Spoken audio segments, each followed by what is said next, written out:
Okay. We're thrilled to have Secretary Mayorkas join us here today. He's going to be making some brief comments, providing you an update, and we'll take as many questions as we can. I would just be mindful of your colleagues so we can get around to as many as possible. With that, I'll turn it over to Secretary Mayorkas. Thank you very much, Jen. Good afternoon, everyone.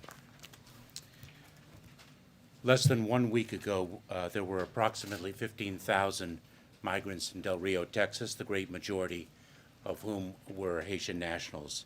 This was the result of an unprecedented movement of a very large number of people traveling to a single point of the border within a matter of a few days. We responded with a surge of resources to address the humanitarian needs of the individuals, many of whom include families with young children. We also applied our months-long standard operating procedures at the border, which we have been applying to all migrants encountered at the border during this very challenging time of the COVID-19 pandemic.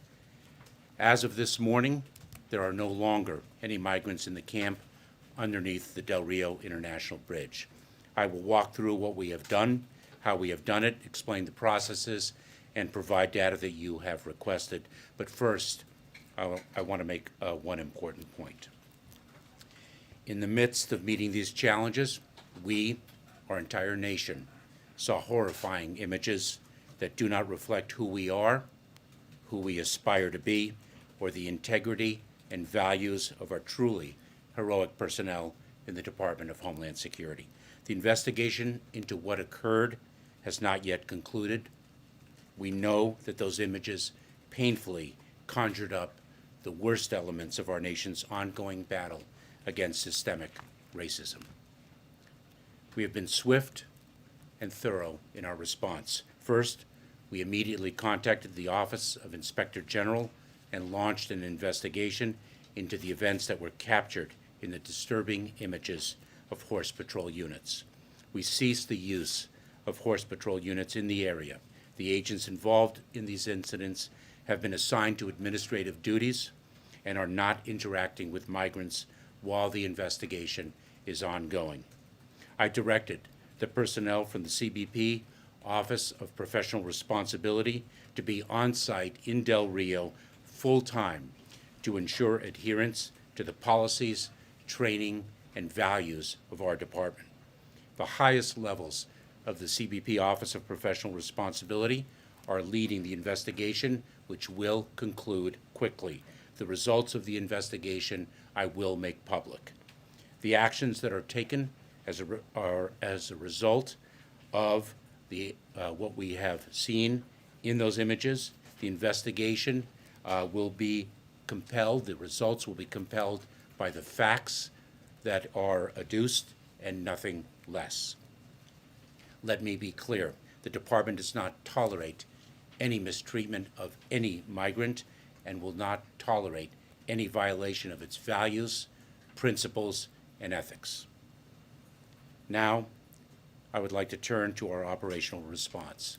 DHS led the mobilization of a whole-of-government response to address the challenging situation in Del Rio. DHS immediately worked to address the acute humanitarian needs of the migrants themselves by partnering with federal and non-governmental agencies and entities. We rapidly deployed basic services like drinking water, food, clothing, and portable toilets. I am grateful to the Red Cross for providing more than 17,000 hygiene kits in the World Central Kitchen, for contributing more than 14,000 meals per day to supplement other food programs. We searched medical resources and capacity, including over 150 medical professionals, to provide health services to ensure the safety of the migrants, employees, and the surrounding community. We provided personal protective equipment, including face masks. We erected 4 climate-controlled tents to support housing for vulnerable populations. Let me go through our operational response. Simultaneously with the humanitarian response, we in the Department of Homeland Security implemented a series of operational measures to process migrants consistent with existing laws, policies, and procedures. In particular, CBP, Customs and Border Protection, surged 600 agents, officers, and DHS volunteer force personnel to the Del Rio sector to provide operational support. We also, DHS officers and agents conducted 24-hour patrols for general safety, as well as to identify anyone who might be in medical distress. ICE, the U.S. Coast Guard, the Department of Defense, and the Department of Justice provided transportation support to transfer migrants out of Del Rio to other Border Patrol sectors with capacity. Working with the Departments of State in Haiti, DHS increased the number of removal flights to Haiti commensurate with the country's capacity to receive. Importantly, USAID has established a $5.5 million program to provide on-the-ground assistance to repatriated Haitian migrants. Nearly 30,000 migrants have been encountered at Del Rio since September 9th, with the highest number at one time reaching approximately 15,000. Today, we have no migrants remaining in the camp under the international bridge. Migrants continue to be expelled under the CDC's Title 42 authority. Title 42 is a public health authority and not an immigration policy.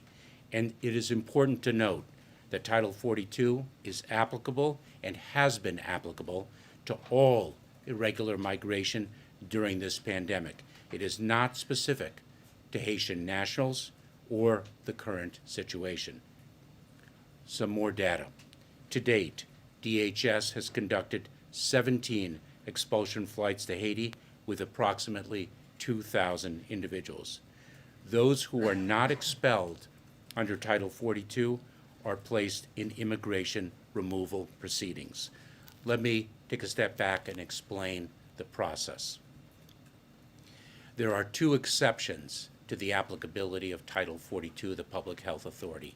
Number one is if an individual has an acute vulnerability, such as an urgent medical care, and two, if in fact our operational capacity is such that we are not able to execute the Title 42 authority that rests with the Centers for Disease Control.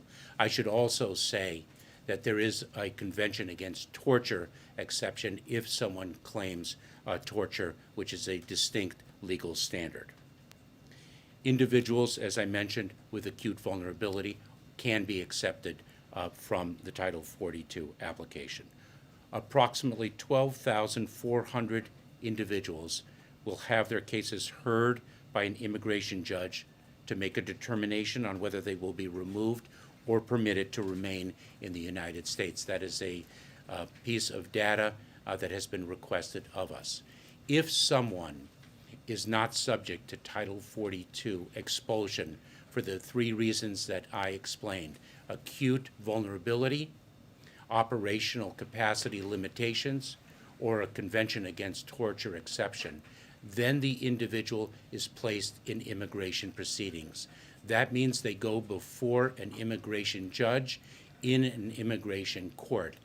If they make a claim that they have a basis under law to remain in the United States, then the judge will hear and adjudicate that claim. If the judge determines that the claim is not valid, the individual will be removed. An estimated 8,000 migrants have decided to return to Mexico voluntarily, and just over 5,000 are being processed by DHS to determine whether they will be expelled or placed in immigration removal proceedings under Title VIII.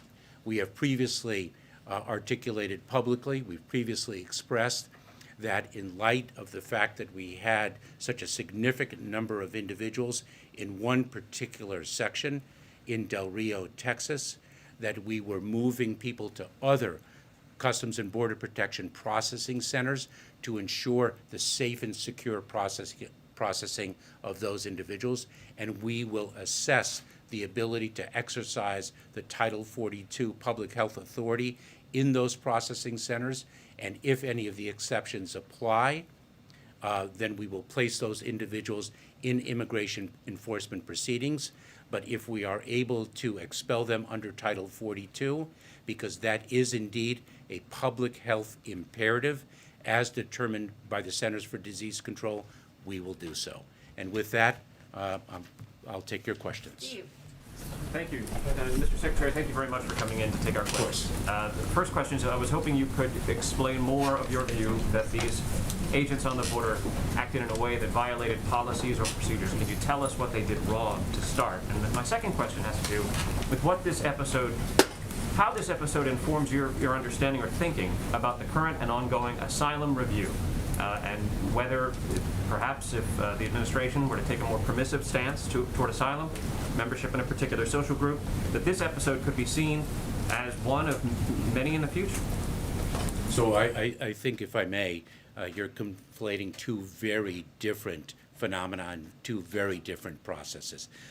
First of all, the images, as I expressed earlier, the images horrified us in terms of what they suggest and what they conjure up in terms of not only our nation's history, but unfortunately the fact that that page of history has not been turned entirely. And that means that there is much work to do, and we are very focused on doing it. But I will not prejudge the facts. I do not in any way want to impair the integrity of the investigative process. We have investigators who are looking at it independently. They will draw their conclusions according to their standard operating procedures, and then the results of that investigation will be determined by the facts that are adduced. Now, with respect to the asylum process, that is an independent process, and I'm not sure I understood your question. If you're asking about the definition of a particular social group, and just for everyone's benefit, the asylum laws provide that the first step in an asylum process is a claim of credible fear. Economic need, flight from generalized violence does not qualify as credible fear, but rather credible fear is credible fear of persecution by reason of one's membership in a particular social group. What is the definition of a particular social group was significantly constrained. That's an understatement in the Trump administration, and there is a body of law that speaks to that definition, and that definition is currently under review. Right, but Mr. Secretary, if I may, and forgive me for just the follow-up on this point. Yes. The question was, if this administration were to take a more permissive stance toward that definition, could this be what we've just experienced in the last several weeks, just the first of many similar instances to occur in this country on the border? What instance are you referring to? Well, we have 15,000 migrants that the United States government has had to now process, and So we determine the standards to apply in a claim of persecution according to the principles that a government should have, both domestically and in the international architecture, with the treatment of individuals who are fleeing persecution by reason of their membership in a particular social group. It is not a tool of deterrence to define what a particular social group means. Tam? Yeah, the people who, sorry, I'm here, hiding behind a mask.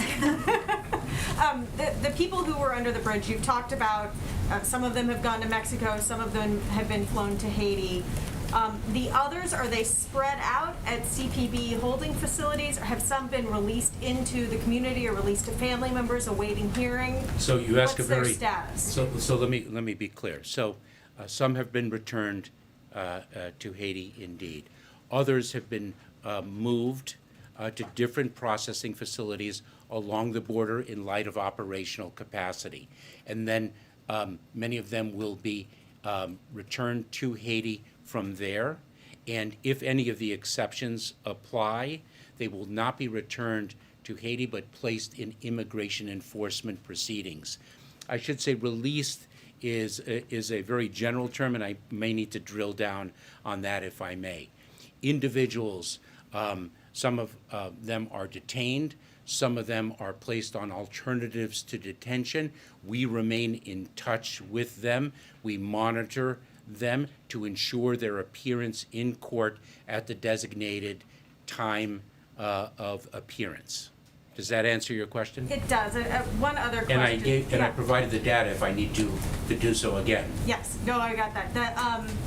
The broader question is that it seems like there are border crises that keep popping up sort of like whack-a-mole. Every month or so, there's another clump of people or another major issue or unaccompanied minors and is there a plan to maybe have, like FEMA-type teams that go to these crisis points? Or is the goal to somehow stop having these crises that keep breaking out? Well, look, you mentioned FEMA, so two points, if I may. Let me first address the fund. Well, let me go in reverse. From an operational response perspective, we addressed the challenge of unaccompanied children in March, and I said then that we had a plan, we were executing our plan, and it would take time. And in fact, within 60 days or so, we went from an average time of an unaccompanied child in a Border Patrol station of 124 hours to less than 25 hours. And we did that through our operational capacity throughout the Department of Homeland Security, as directed by the President in an all-of-government effort. Here, last weekend, we had approximately 15,000 individuals in the Del Rio section. I committed to addressing that within 10 days, and today we have none, and that was because of the Department of Homeland Security's assets with the assistance of others across the government. That is something very different than the fact of the dynamism of irregular migration writ large, and the fact that this is a situation that has occurred from time to time ever since I can remember in my more than 20 years of government service. And the President has spoken very powerfully about this from day one and before he assumed office. First and foremost, and most fundamentally and foundationally, we are dealing with a broken immigration system, and we need legislative reform. And everyone agrees.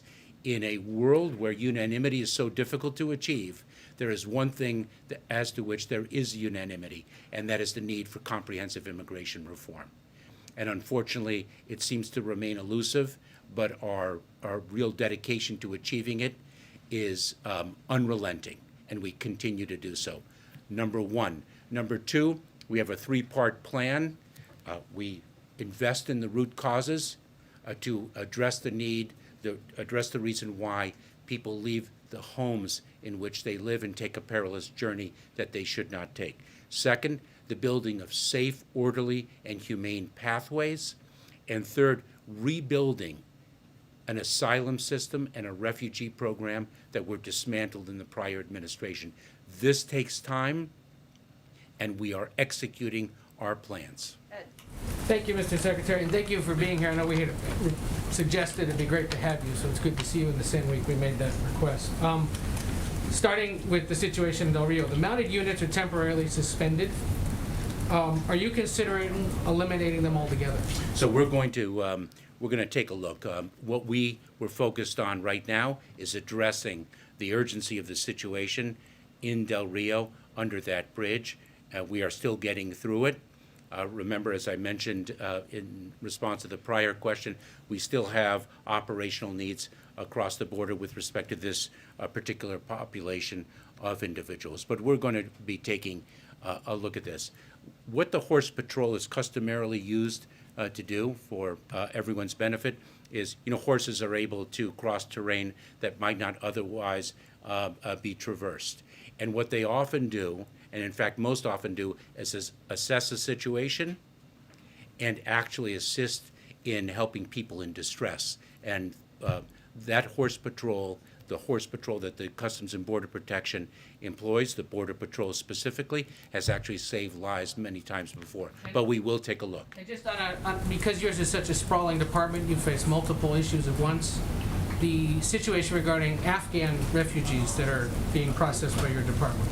We've had a few questions on that haven't entirely been answer, and I'm just curious if you know how many cases of forced marriage or so-called child brides has DHS found in the system so far? To my knowledge, we have not found one, but I will tell you that we have experts at the airport and beyond who understand that phenomenon very, very well, who know how to detect the indicia, the signs of any such activity, and are able to place people in secondary screening, discern the facts, and make the decisions that the facts so warrant. We are very skilled in that.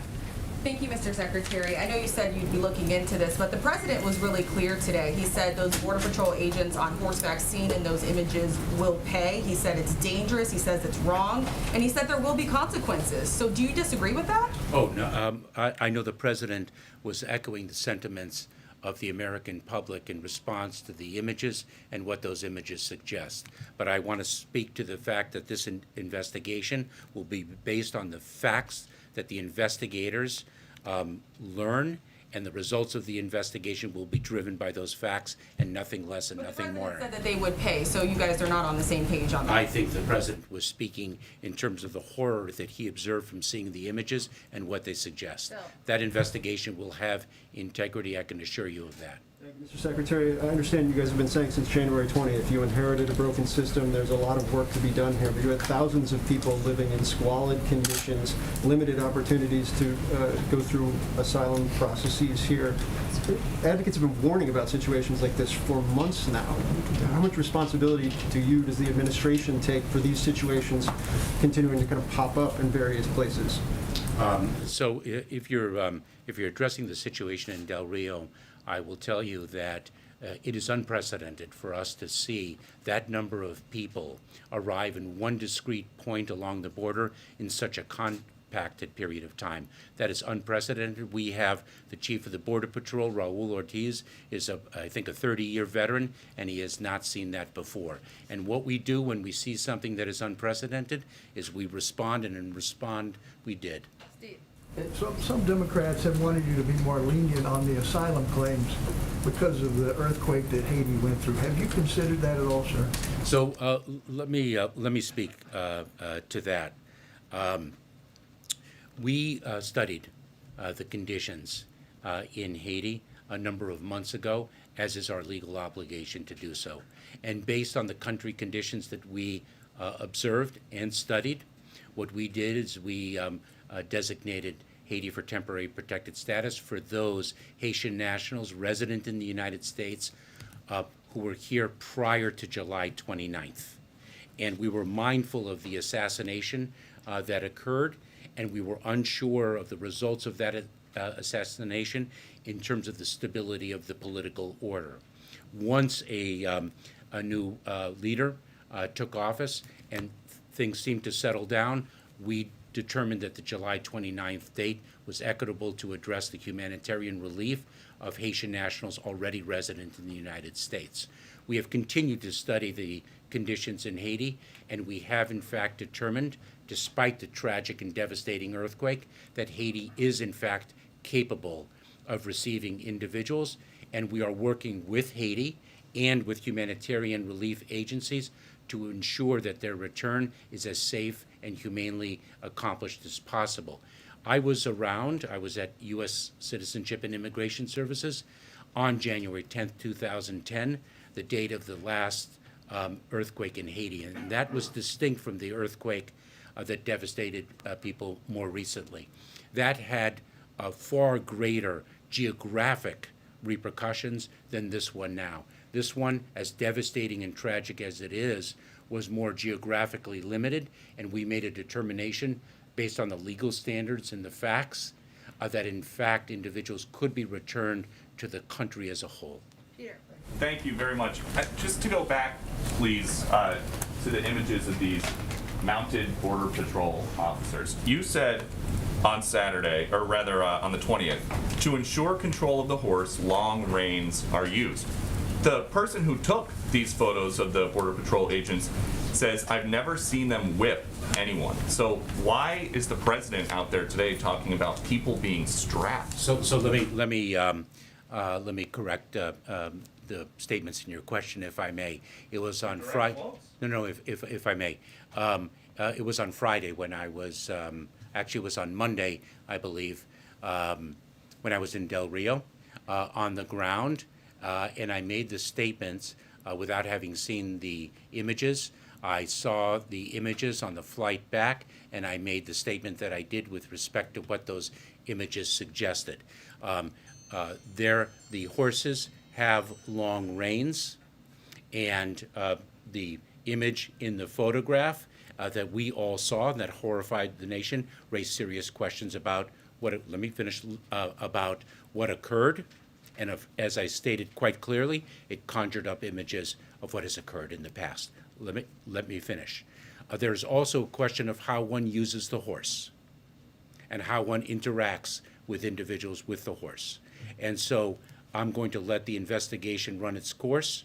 I'm not going to interfere with that investigation.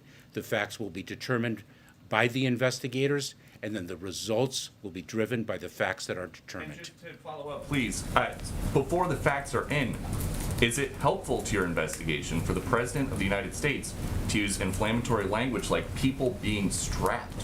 Let me just be very clear and repeat what I've said. I am not concerned with respect to the integrity of the investigation.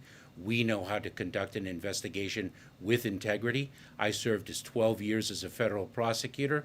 There were a great deal of comments in many of the cases that I handled in the public sphere, and I know how to maintain the integrity of an investigation, and this investigation will have integrity. Just a few more for you. Mr. Secretary, thank you. Are Title 42 expulsions sending Haitians back to danger in Haiti immoral? Yes or no? No, they are not. They are driven by a public health imperative. I understand the public health imperative, But but are they immoral? But let me explain, because let me be quite clear. We do not conduct ourselves in an immoral way. We do not conduct ourselves in an unethical way. In fact, we are restoring people by reason of the immorality of the past administration. We are reuniting families that were separated. Let me explain something, the reality of the situation, because we're dealing with a great number of individuals who are encountered at the border in a congregant setting and placed in Customs and Border Protection, Border Patrol stations. And that can cause the significant spread of a pandemic. And it is in light of the operational realities that the Centers for Disease Control made a determination in its public health expertise that Title 42 authority must be exercised. It is a statutory authority. And they made the determination that the public health of the migrants themselves, our personnel, local communities, and the American public require it. And that is why we are exercising that authority to serve the public health. Over 600,000 Americans have died. More than 40 U.S. Customs and Border Protection personnel have died. Many migrants have gotten sick. We are doing this out of a public health need. It is not an immigration policy. It is not an immigration policy that we would embrace. Okay, Rachel, last one. Go ahead, Rachel. Secretary, thank you. We've all been civil here. Let's have the, Rachel have a question. Congregation under the bridge, been congregating there, you're just mentioning COVID. What is the situation there? I know that the crowd has been dispersed. Do we know who has tested positive, if people got sick, any kind of symptoms among this group of 15,000 you said? Yes, so we did not test that population of individuals. We do not know, I do not know, I should say, if I may be perfectly accurate, I do not know whether anyone was sick with COVID. We certainly had some individuals get sick, not specifically with COVID to my knowledge, and we addressed their illnesses. In fact, we set up medical tents that had a certain standard of ability to address medical needs. It's hot in Del Rio, Texas. We had cases of dehydration. We had other situations, and that is precisely why We surged approximately 150 medical professionals to address the medical needs of that population. That is why we set up medical facilities with the appropriate equipment to address their medical needs. And I must say, what I saw of the Border Patrol and other personnel was quite frankly heroic. This is not their customary obligations, and yet they took great pride in addressing the needs of the people. With all due respect, sir, your statement that this is not who we are belies the actual treatment of Haitian immigrants, not just in this administration, but in administrations of both parties going back decades. And you seem to be distinguishing between violence and violence. What is the difference between the type of violence that Haitians are fleeing in Haiti and the type of devastation and other devastation that they're fleeing as compared to other immigrants and asylum seekers? Democrats, left and right, up and down, have been talking about the violence that people have been fleeing Central America and South America. And the president, even during his campaign, talked about the fact that this created a need to create a pathway and an asylum system. This doesn't seem to be the case when it comes to Haitian immigrants. And in fact, the images are a true graphic representation of the way Haitian immigrants and immigrants of African descent have been treated, not just by this administration, but If I may, I would respectfully disagree with you, and let me say. U.S. immigration for the last 20 years, so I have some experience with it. Oh, no, I wasn't commenting on your personal experience, sir, and I am an immigrant as well. I wasn't commenting on your personal experience. I was respectfully disagreeing with an assertion that you made, if I may. Because, if I may, an asylum claim is determined based on the facts that are presented in the individual case. In fact, the Title 42 authority has been applied to irregular migration since the very beginning of this administration and before. And it has applied to individuals from Guatemala, Honduras, El Salvador, and other countries.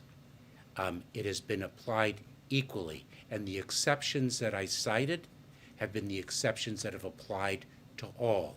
There are 3 exceptions: the Convention Against Torture, acute vulnerabilities such as extreme medical needs, and operational capacity.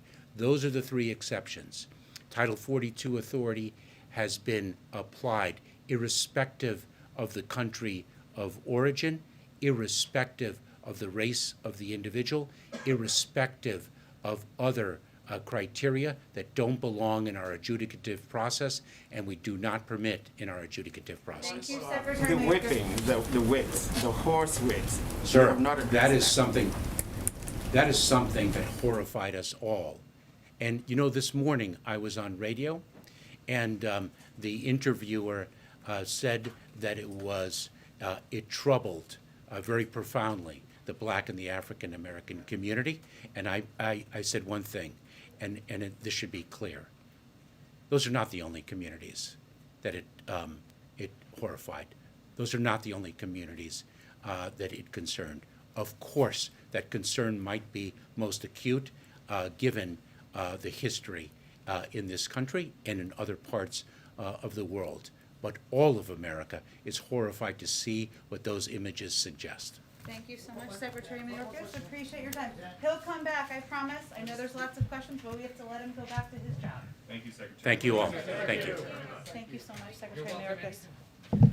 You're always invited. Open invitation. Okay.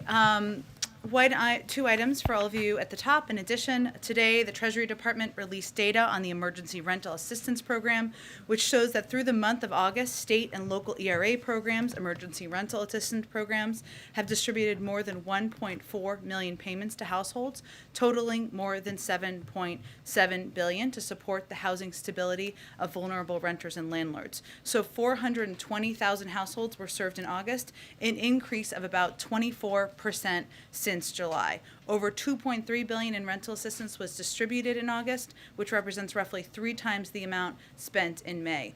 We expect distribution progress to continue, but even if this pace simply maintains, it would mean 3 million payments to renters in need and $16.7 billion in emergency rental assistance spending, which would have a very meaningful positive impact on 2021.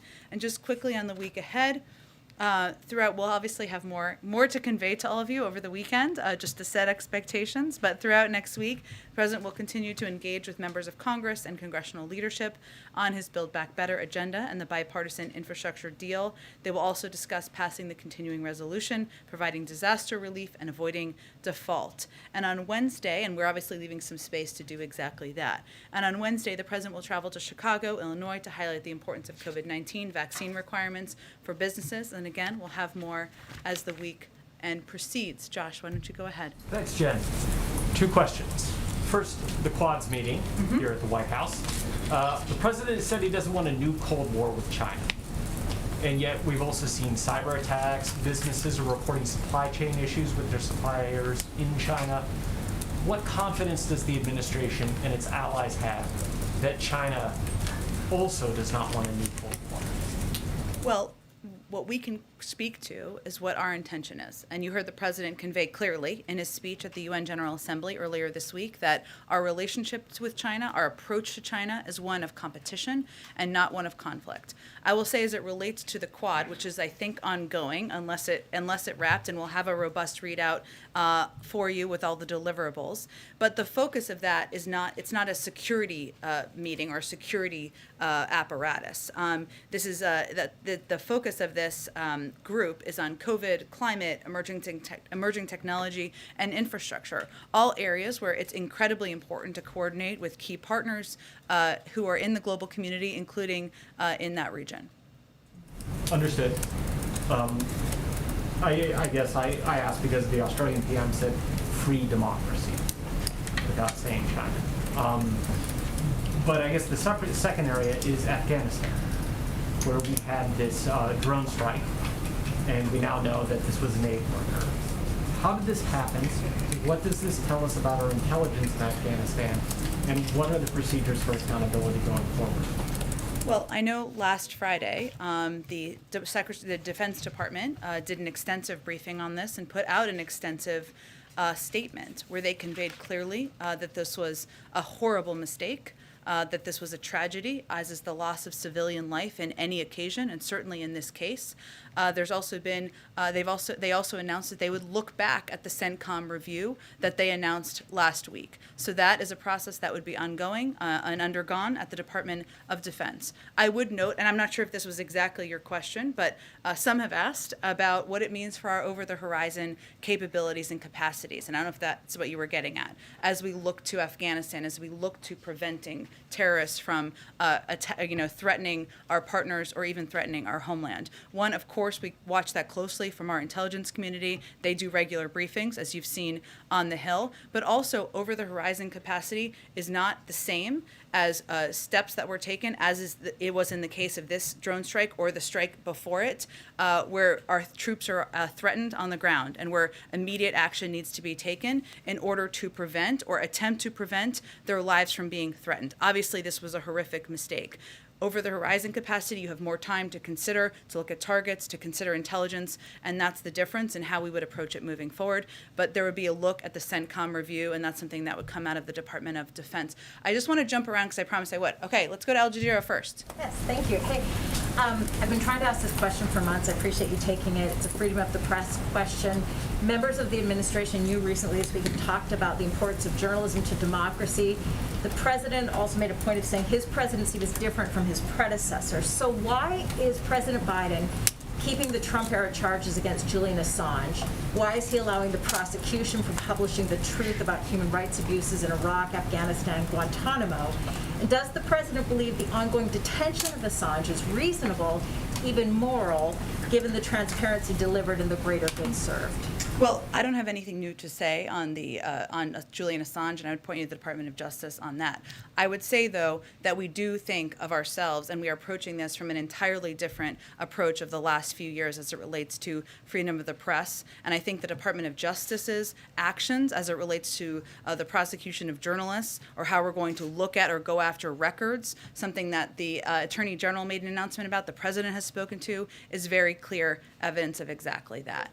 See this as a freedom of press issue with respect to Assange? Again, Or I have is he- nothing new to speak to on Julian Assange. This is something that I emailed you about months ago, so there's been time to I understand. discuss this. I understand. I Is still this don't. something- I don't have a new comment from here. You Go guys ahead. don't want to touch this. I have one more. Sure, I've been go waiting ahead. months. Go Okay, ahead. Thank you. You know, we've talked about the images that the Al Jazeera footage exposed with respect to the horses Yeah. along the border, the pain that conjures up for African Americans in this country. The president has condemned this, but you know, the president has also promised African Americans in this country that he had their back. Al Sharpton has said this week, "We're being stabbed in the back, Mr. President. We need you to stop the stabbing from Haiti to Harlem." He's talking about the failure of the police reform bill. What does the president need to do to address this? What does he need to do more for the community? You said this week that there's been the engagement with leaders, but does the president need to do more than that, and what should he be doing? Well, first I would say, since you referenced police reform, the president is absolutely frustrated that we haven't been able to move forward with police reform. He supported the efforts by negotiators on the Democratic side, on the Republican side, to try to find common ground. He also was frustrated that they couldn't they weren't able to move forward, despite the fact that there was agreement from even police organizations and others about what the path forward looked like. So he's incredibly frustrated. It requires Congress moving forward in order to have that kind of lasting impact. But the president has also been clear he's going to engage with advocates, engage with members, and also consider options like executive actions, which is something that we did not act on because we wanted to leave space for these negotiations to continue. African American voters feel recognized, that they are being seen, that they're being heard. I mean, bring it down to the layman level. You asked me specifically about police reform, so that's why I addressed that specific question. I would say that the president has been an advocate for civil rights changes, for reforms that are needed, for equity across our system for many, many decades, and that is a central tenet of his presidency. And that is evidence in a range of executive orders that he signed early on in his presidency, his advocacy for voting rights, for police reform, and certainly the comments and remarks you heard him give this morning. Go ahead. Thanks. The former president last night, in response to the subpoenas that were announced by the January 6th committee, said that he was going to assert executive privilege. He's not in the executive branch anymore, so I don't think he can do that. Has he reached out, or has his people reached out to the Biden administration to say, hey, we don't want communications between former President Trump and Mark Meadows, for example, to be released? And how would this White House deal with that kind of request? Well, I'm not aware of any outreach. We don't get regular outreach from the former president or his team. I think it's safe to assume. I would say that we take this matter incredibly seriously. The president has already concluded that it would not be appropriate to assert executive privilege. And so we will respond promptly to these questions as they arise, and certainly as they come up from Congress. And certainly we have been working closely with congressional committees and others as they work to get to the bottom of what happened on January 6th, an incredibly dark day in our democracy. Okay, let's go to Yahoo. Jen, throughout much of the spring and early summer, our vaccination goal was 70% for adults. What is it now? It's much higher than that. I'm happy to get the up-to-date to today data from the COVID team. I know it's over 75%. It's something that we see continue to climb. It's something that we've seen climb over the past several weeks as mandates have been put in place by companies, as there has been unfortunately a rising fear of Delta, as people have seen horrific images on television. So we have seen encouraging climbs in vaccinations and vaccination rates in communities across the country. goal are we trying to hit? When will we know that we've succeeded in our vaccination? We're going to effort? try to get as many people in the country vaccinated as humanly possible. We're not going to put an end limit on that. It's a continuing work, a continuing top priority of this administration. Shelby, go ahead. Thanks. So we know that the Vice President has been tasked with addressing the root causes of migration. A Democratic congressman from Texas told CNN yesterday that the Vice President's trip to Mexico and Central America had no impact. So first, I'm wondering if the administration can just detail some tangible examples of the actions in addressing the root causes of migration that have had a tangible, an actual impact. And then secondly, what specific root causes is the Vice President currently addressing to help curb Haitian migration from places like Chile and Brazil? Well, I think as the Vice President and the President have both conveyed, this is going to be a long-term effort. And what the focus is on is addressing root causes like corruption, like economic circumstances that are impacting people and prompting them to want to come to the United States. So that requires working with governments, both to put in place new migration proceedings and processes or limitations sometimes at borders. We've seen some impacts of those over the course of the last several months. It also includes providing assistance and engaging closely with these leaders on what steps can be taken. And the Vice President has been deeply engaged in this. But again, as it relates to Haiti, as it relates to our broken immigration system, the clear step that needs to be taken is an immigration bill needs to pass Congress. It's a broken system, one that is ineffective, one that is not moral in many cases at this point in time. It's long overdue. There are a lot of Republicans out there giving speeches about how outraged they are about the situation at the border, not many who are putting forward solutions or steps that we could take. So we're a little tired of the speeches. We'd like to partner on solutions and working together to address this problem that has not been partisan in the past. Go ahead. Thank you, Jen. Two quick questions. The President met just 2 days ago with a group of lawmakers, 5 hours of meetings. Does he have a better sense after all of those meetings, 5 hours of meetings, as to whether or not a vote will take place this Monday on the bipartisan Senate bill in the House of Representatives? Well, our work did not stop after those 5 hours of meetings, and the President has always known that this would be a key inflection point, and we are certainly at one right at this moment. Because while there is broad agreement on the need to lower costs for childcare, for elder care, for college, for preschool, the need to rebuild bridges and roads, the need to address the climate crisis, the need to have a more fair tax system, there are discussions about the size. Now, as the President said multiple times this morning, the package will cost $0. There are a range of revenue options that can cover whatever the cost of the package looks like. But these are important discussions that need to be had. We know that there are differences of opinion among members of our own party, and we're still at work at it. And our team was still at work yesterday. I will say, as it relates to the next steps here, we want to win the vote when it happens. That's our objective. The second question has to do with COVID protocols that exist in the West Wing in particular. Sure. The President meets regularly with his counterparts, like today, from around the world. He meets with lawmakers. He meets with activists, with private citizens from time to time.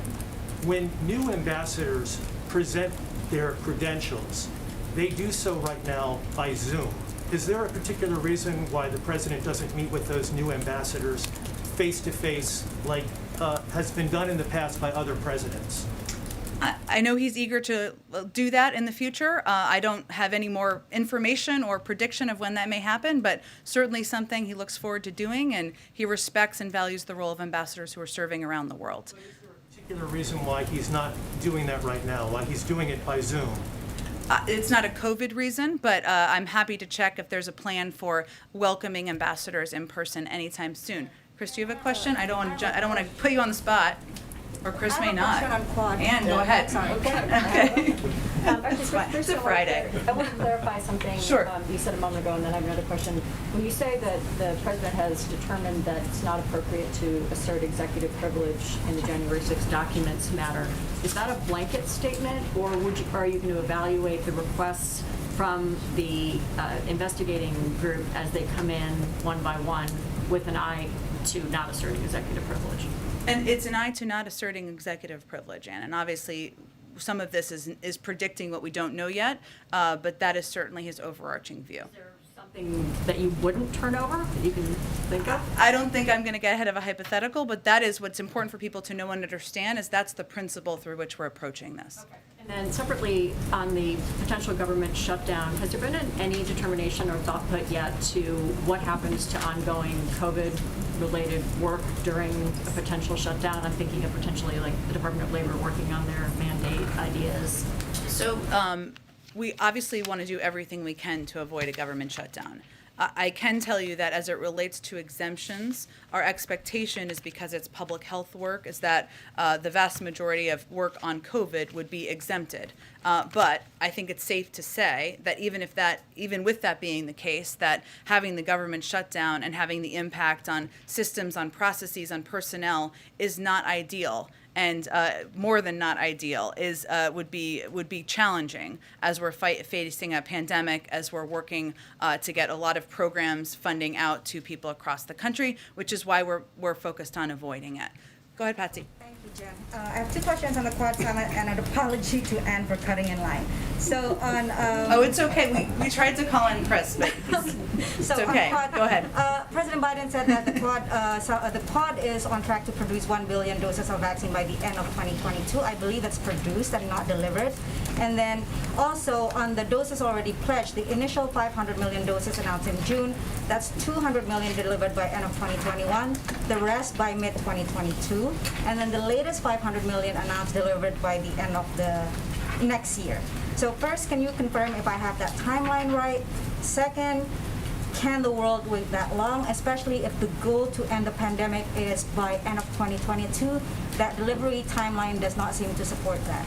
Well, let me confirm the specifics here. So the timeline for delivery of these 500 million doses. First 200 million doses will be delivered by June of 2022. I think, as you said, second 300 million doses will be delivered by quarter 3 of 2022. In total, we'll donate 1 billion doses of Pfizer. That's part of that total. Obviously, we've already donated 160 million doses already to date. What I will say, Patsy, is that right now we are still the world's largest contributor of vaccine doses by more than every other country in the world combined. We have committed to give more, for every 1 dose here, we've committed to give 3 doses overseas. That is more than anyone else. No one else in the world can say that. So, and we're also helping produce, add to manufacturing capacity. The Quad partnership, who was here, of course, meeting as we speak, is on track to produce at least 1 billion vaccine doses by the end of 2022. We're also working to boost vaccine manufacturing in South Africa. But we need help from the rest of the developed world, and the rest of the developed world needs to also step up. We're going to continue to increase our role in contributing vaccines, contributing know-how, making sure that we are playing a constructive role in bringing an end to the pandemic. But we need the rest of the world to step up, and that's what our focus is on. Karen, go ahead. Question on Quad. Did the president discuss over-the-horizon capacity with Prime Minister Modi in particular, whether it involves Pakistan or India? It's I know we were going to put out a joint statement. I'm not sure if it's out at this point in time. The Quad meeting was also ongoing when I came out here, but we'll have a lot that we will put out to all of you. Go ahead, Karen. Thanks, Jen. 2 questions. The DHS secretary several times said he didn't want to impair the integrity of the investigation into the Border Patrol agents. He said, "I will not prejudge the facts." Did the president prejudge the facts when he said, "I promise you those people will pay"? I think what you heard from the president is a very human and visceral response to those images, which I think reflects how a lot of people in the country felt when they saw them. There is an investigation the Department of Homeland Security is overseeing. That will determine what the personnel decisions may be, any other policy decisions, and that needs to see itself through. But I think the president wanted to make clear to people who watched those photos, who had understandably emotional responses, that that's not acceptable to him. Even while the investigation is happening and moving forward, that will determine what the consequences will look like. On the reconciliation package, Senator Manchin administration told reporters on Wednesday night that the president, quote, basically just said, find a number you're comfortable with based on the needs you still have and how we deliver it to the American people. The president today said, forget the number, and that lawmakers shouldn't be focusing on that top line number. So what changed from Wednesday's meeting when he said, give me a number, to today to forget the number? I know this sounds hard to believe, but they're not actually contradictory. What the president was trying to convey today repeatedly is that there's a lot of focus on the top line number, but ultimately there are a range of proposals on how to pay for it by making the tax system more fair. So actually the cost is zero. That was the point he was making. So, and that's why he's been so focused on telling the story of the substance. And as it relates to Senator Manchin or anyone else who may have different points of view, and we welcome that in the Democratic Party, of course, in democracy, yes, part of this is a disagreement or discussion, I should say, about what the size of the package, what the top line, even though it's going to be paid for and will cost zero, will look like. So both things are true. Go ahead.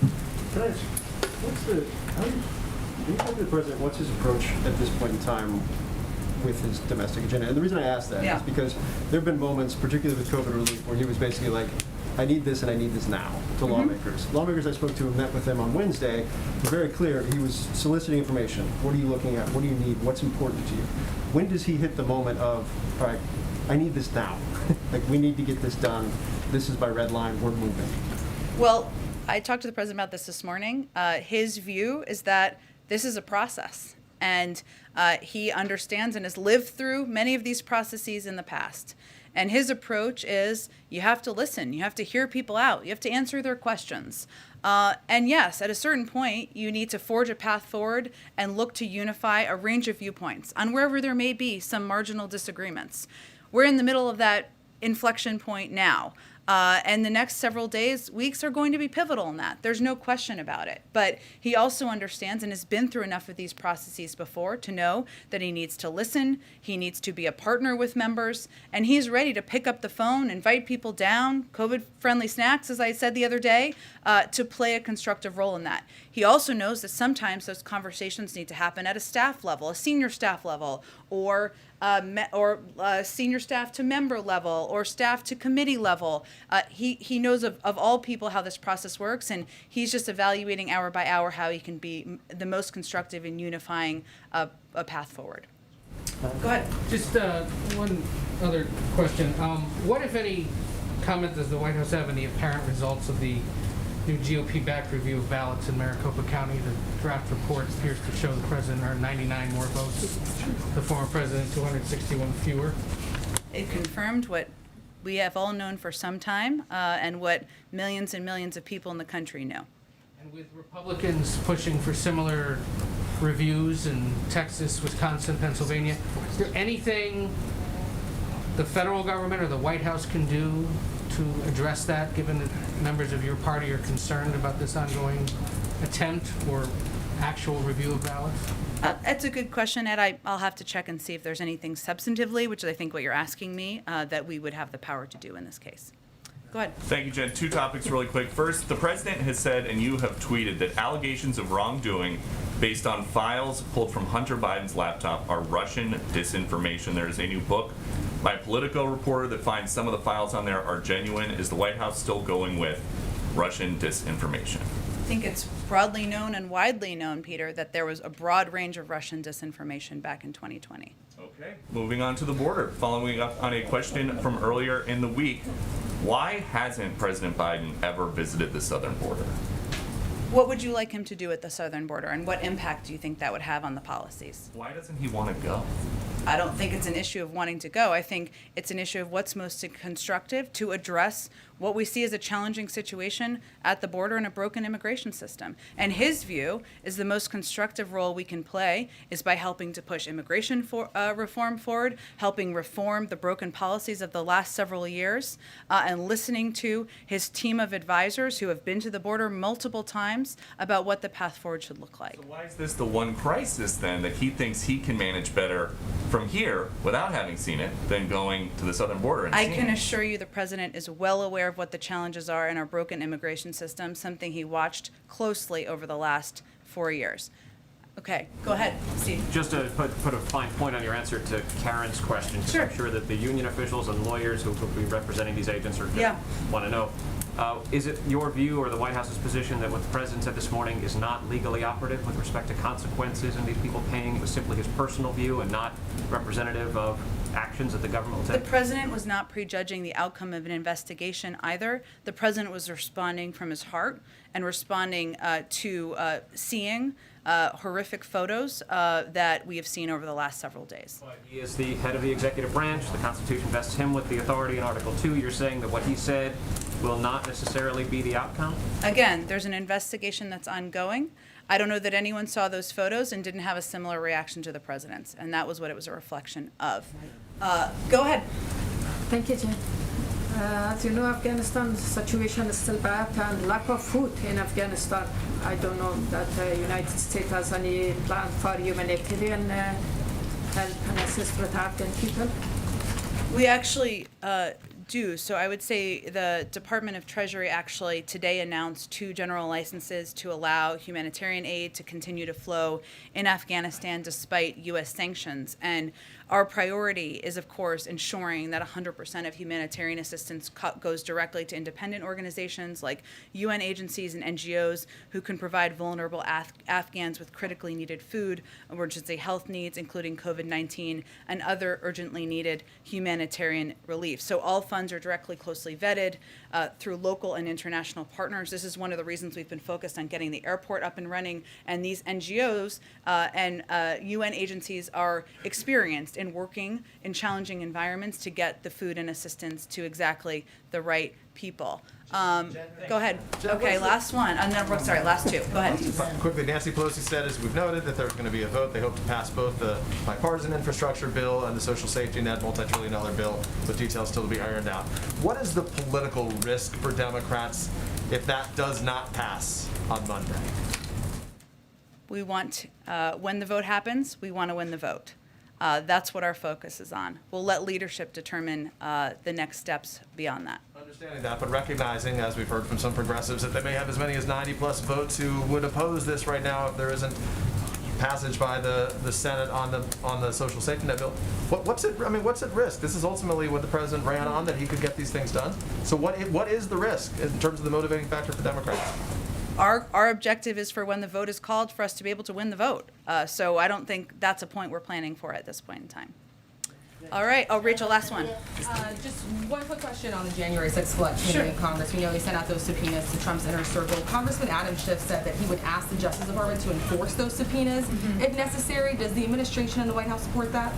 Well, I know that they've been called to appear in October, I believe, if I saw in reporting. So in our view, it would be premature to discuss either point, discuss this, I should say, or speak to it, because the subpoenas have just been issued, and we haven't seen their response quite yet. Thanks so much, everyone. Have a great weekend.